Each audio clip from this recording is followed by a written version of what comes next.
Germania, laureata vil, ultimaris, venimum pausatum, Barça, Barça, Barça. La semaine dernière, c'était 4-1 face à la Real Sociedad. Cette semaine, c'est 4-0 face au Real Valladolid. J'espère que le Barça va continuer dans la même lancée avec le Real Betis et le Real de Madrid. Salut à tous et à toutes, bienvenue dans cette nouvelle vidéo. Bienvenue sur la chaîne Barça for Life. Victoire du Barça aujourd'hui, 4-0 au Nou Camp face au Real Valladolid. Doublé de Robert Lewandowski, un but de Pedri González et un but de Sergi Roberto.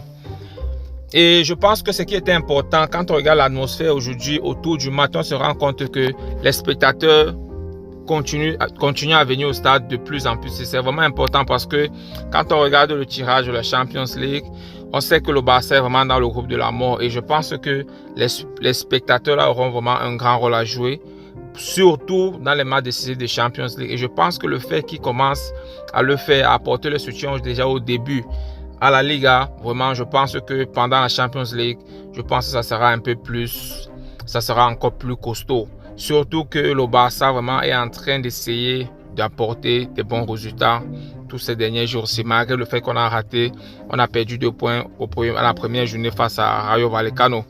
Donc, je vais commencer par l'attaque déjà parce que celui qui m'a vraiment impressionné déjà la première mi-temps, c'est Rafinha. Parce qu'aujourd'hui, je pense que Real Valladolid, étant donné qu'il jouait très bas, je pense qu'il jouait avec 4 défenseurs, 5 milieux de terrain, avec un attaquant. Et tous étaient dans leur camp. C'est-à-dire que tous étaient dans leur moitié de terrain. Parce que le Barça les pressait vraiment. Parce que le Barça cherchait à marquer le premier but tôt. Et l'une des personnes, vraiment, le joueur qui est sorti du lot en termes de percussion au début, premier mi-temps pour moi, je pense que c'est Rafinha parce que c'est lui qui a essayé, il a proposé, il a essayé d'effacer à plusieurs reprises, percuter par-ci, percuter par-là, percuter ici. Finalement, je crois autour de la 25e minute, il a lâché une passe qui était là dans la surface. Robert Lewandowski, il a tapé son ballon, 1-0. Le Barça menait déjà. À partir du moment où le Barça menait déjà, c'était maintenant compliqué pour Real Valladolid parce qu'ils ne savaient plus comment ils devaient se comporter puisqu'ils étaient amenés au score. Quand vous barricadez, quand vous défendez bas, c'est pour espérer prendre un point. Mais quand vous avez déjà mené 1-0, quelle devient maintenant votre stratégie? Donc ça paraît un peu confus. Dans le Real Valladolid aujourd'hui, il fallait maintenant qu'ils essaient de se réajuster. Mais même jusque-là, Rafinha n'a pas laissé, il a continué à presser.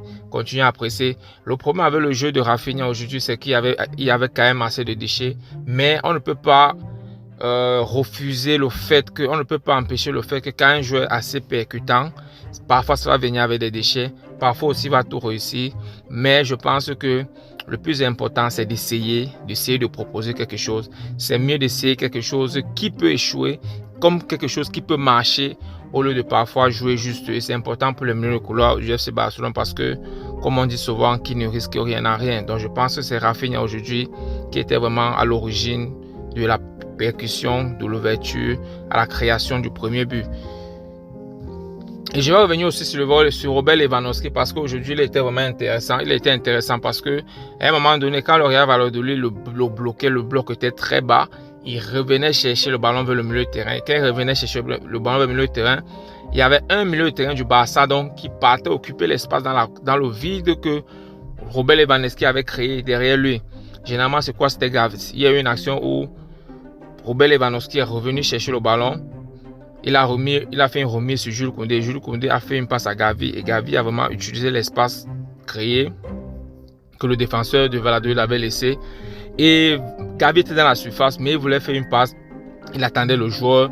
Le joueur n'était pas là. Il a hésité. Il ne sait pas s'il va tirer, il va faire la passe. Après, à un moment donné, le défenseur de Real Valladolid était là. Malheureusement, il a tiré. Le défenseur a contré. C'était un corner. Et puis, le match a poursuivi son cours. Et je n'en parle même pas. Le deuxième but de Robert Lewandowski.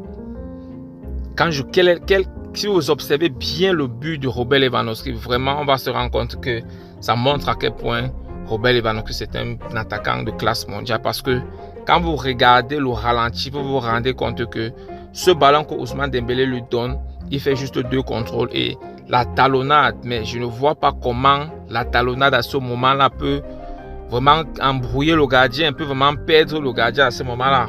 Et effectivement, c'était ça, du doublé de Robert Lewandowski. Ce qui m'amène sur Ousmane Dembélé parce que Ousmane Dembélé aujourd'hui, il n'a pas apporté vraiment, en termes de jeu, il n'a pas proposé grand-chose. Mais je pense qu'il était quand même décisif avec ses 2 passes décisives. Et c'était vraiment important parce qu'il fallait que le Barça remporte ce match. Mais dans le jeu, je pense que Ousmane peut encore faire plus. Je pense qu'il peut encore être plus percutant que ce qu'on a vu aujourd'hui parce qu'il nous a montré qu'il peut faire mieux. Au milieu de terrain, donc je pense qu'on avait Busquets, Pedri et Gavi.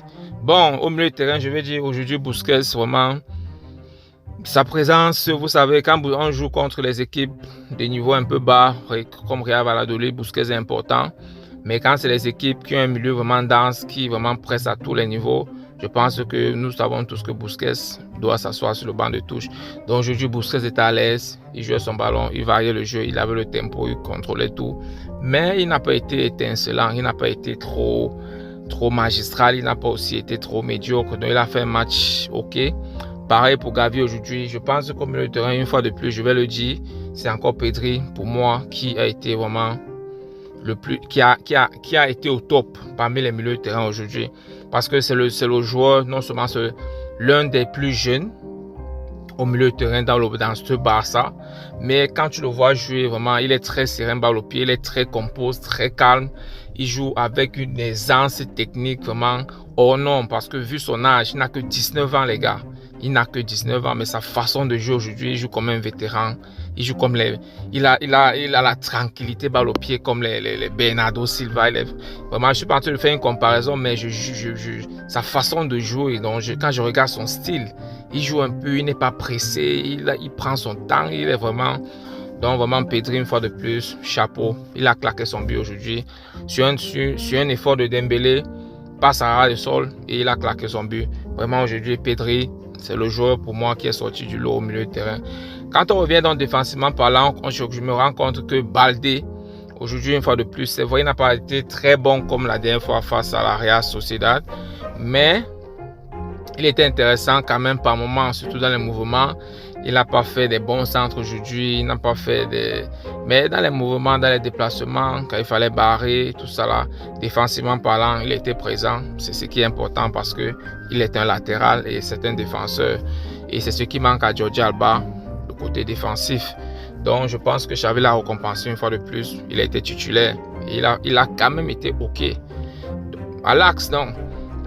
Pour moi, le meilleur à l'axe aujourd'hui, c'était Ronald Araujo. Bon, je vais dire la paix. Araujo et Eric Garcia parce que Ronald Araujo, il y a des moments où il fallait un peu le physique et je pense qu'il a été présent à ce moment-là. Il a été impeccable, il a gagné les duels propres, sans faute, vraiment, Ronald Araujo. Mais je pense que le problème que Araujo a aujourd'hui, c'est sa relance et je pense qu'il doit travailler sur ça. Eric Garcia, par contre, aujourd'hui, il était intéressant. Vraiment, je pense que je vais me le mettre un peu au-dessus que Araujo. C'est vrai que physiquement, il n'a pas trop apporté. Défensivement, il n'a pas eu des duels costauds comme Araujo, mais aujourd'hui, je pense que en termes de relance, en termes de percussion, il a beaucoup contribué dans le jeu. Et je vais revenir sur Jules Koundé parce qu'aujourd'hui, Jules Koundé, ça c'est le 3e match du Barça, mais Jules Koundé fait sa première titularisation aujourd'hui.